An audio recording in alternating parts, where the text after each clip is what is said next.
مجھ سے شکوہ نہیں کیا، کبھی کچھ نہیں مانگا، بس دیتی ہی رہی ہے۔ کیا ہو جائے گا اگر میں بھی تھوڑی سی محبت اور چاہت اس پر بھی نچھاور کر دوں؟ اور پھر میں اس کا شوہر ہوں۔ اور زری تو جیسے صدمے میں آ گئی، ایک دم سے کھڑی ہو گئی، مجھے زور سے جھٹک دیا۔ وہ تو جیسے میری بات سن کے پاگل ہو چکی تھی۔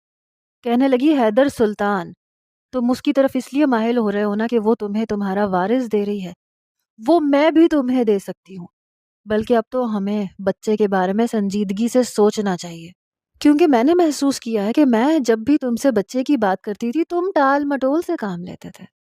اب میں سمجھی ہوں کہ تم نے مجھے صرف اور صرف اپنی جسمانی بھوک مٹانے کے لیے رکھا ہے۔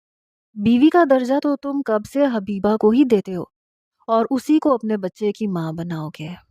وہ جیسے پھٹ پڑی اور میں بالکل سختی میں آ گیا۔ میں نے کہا، یہ کیا بول رہی ہو؟ میں تم سے محبت کرتا ہوں، ہمارے درمیان میں ایک جائز رشتہ ہے، میں نے خاندان سے بغاوت کر کے تمہیں اپنایا ہے اور تم میرے بارے میں ایسا سوچتی ہو؟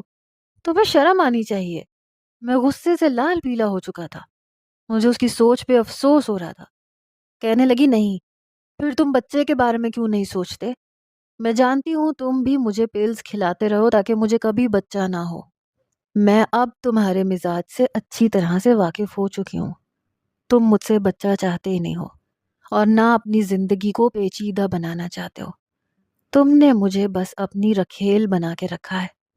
اور میری برداشت جیسے جواب دے گئی، میں نے اس کے منہ پر کس کے تھپڑ مار دیا۔ ہمارے اتنے خوبصورت تعلق کو وہ اتنا گھٹیا نام دے رہی تھی، میں یہ کیسے برداشت کر سکتا تھا؟ اور وہ فرش پر اوندھے منہ گری۔ میں نے کہا، مجھے افسوس ہے تمہارے جیسی سوچ رکھنے والی لڑکی میری بیوی